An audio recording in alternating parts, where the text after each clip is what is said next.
ផ្ដើមចេញពីវិស័យអប់រំនិងបន្ទាប់ពីកម្ពុជាបានឆ្លងផុតនៅដំណាក់កាលជាច្រើនក្នុងប្រវត្តិសាស្ត្រនោះអាយដាមអបនាយករដ្ឋមន្ត្រីសៃសំអាលយល់ឃើញថាថ្ងៃនេះយើងបានមើលឃើញនៅការឯកភាពជាតិជាការដាស់ស្មារតីជាតិដើម្បីយើងទាំងអស់គ្នាដើរទៅមុខដោយក្តីសង្ឃឹមនិងមោទនភាពហើយអ្វីដែលយើងកំពុងធ្វើនៅក្នុងវិស័យអប់រំនេះ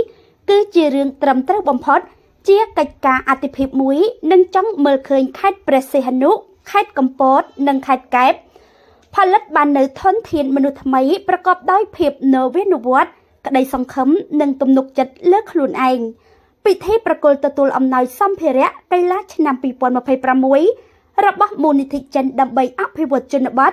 ជូនដល់សាលារៀនក្នុងខេត្តព្រះសីហនុខេត្តកំពតនិងខេត្តកែបនាថ្ងៃទី6ខែមិថុនាឆ្នាំ2026